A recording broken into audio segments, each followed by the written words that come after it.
ನಾವು ರೇಟಿಂಗ್ ಕೊಡ್ಬೇಕಂದ್ರೆ ಬರೀ 4-5 ಸ್ಟಾರ್ಸ್ ಅಂತ ಕೇಳಿರ್ತೀವಿ. ಮಿಶಲಿನ್ ಸ್ಟಾರ್ ಅಂತ ಒಂದ್ ಸ್ಟಾರ್ ಇದೆ, ಅದ್ ಗೊತ್ತಾ?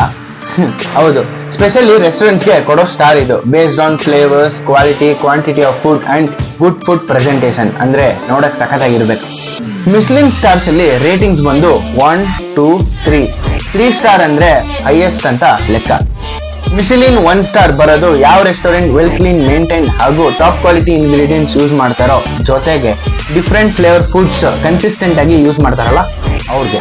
ಈಗ ಮಿಶಲಿನ್ 2 ಸ್ಟಾರ್ ಶೆಫ್ ಅವರು ಕೈ ಚಾತುರ್ಯ ಹಾಗೂ ಸ್ಕಿಲ್ ಮತ್ತೆ ಟ್ಯಾಲೆಂಟ್ ನ ಯೂಸ್ ಮಾಡಿ ಒಂದು ಎಕ್ಸ್ಟ್ರಾರ್ಡಿನರಿ ಮೀಲ್ ಪ್ರಿಪೇರ್ ಮಾಡಿದಾಗ. ಇನ್ನು ಫೈನಲಿ 3 ಸ್ಟಾರ್. ಇದೇನಾದ್ರು ಒಂದು ರೆಸ್ಟೋರೆಂಟ್ ಸಿಕ್ಬಿಟ್ರೆ ಹಬ್ಬವೋ ಹಬ್ಬ, out of the world dining experience ಸಿಗುತ್ತೆ ಅಂತೆ. ಆದ್ರೆ ನಮ್ಮ ಇಂಡಿಯಾಲಿ 1 ಮಿಶಲಿನ್ ಸ್ಟಾರ್ ರೆಸ್ಟೋರೆಂಟ್ ಕೂಡ ಇಲ್ಲ. ಹಂಗ್ ನೋಡಿದ್ರೆ ನಮ್ಮ ಇಂಡಿಯಾಲಿ ಡಿಫ್ರೆಂಟ್ ಟೈಪ್ಸ್ ಆಫ್ ಫುಡ್ಸ್ ಇದೆ. ಎಷ್ಟೊಂದ್ ಜನ ಇಷ್ಟನ್ನು ಪಡ್ತಾರೆ, even out of the country. ಏನೋ ಮೋಸ್ಟ್ಲಿ ನಮ್ಮ ಇಂಡಿಯಾಲಿ ಮಿಶಲಿನ್ ಗೈಡ್ ಇಲ್ಲ ಅಂತಾನ, ಹಾಗಂತ ನಮ್ ಇಂಡಿಯನ್ ಫುಡ್ಸ್ ಗ್ಲೋಬಲಿ ರೆಕಗ್ನೈಸ್ ಆಗ್ಬಾರ್ದು ಅಂತ ಇಲ್ವಲ್ಲ. ಬೇರೆ ಬೇರೆ ಕಂಟ್ರೀಸ್ ಅಲ್ಲಿರೋ ನಮ್ಮ ಇಂಡಿಯನ್ ಶೆಫ್ಸ್ ಕೆಲವೊಬ್ರಿಗೆ ಮಿಶಲಿನ್ ಸ್ಟಾರ್ ಕೂಡ ಸಿಕ್ಕಿದೆ. ಸೊ ನಿಮ್ಮ ಅಭಿಪ್ರಾಯ ಏನು? ನಮ್ಮ ಇಂಡಿಯಾಲಿ ಮಿಶಲಿನ್ ಸ್ಟಾರ್ಸ್ ಇದಾರಾ? ಕಮೆಂಟ್ ಅಲ್ಲಿ ತಿಳಿಸಿ.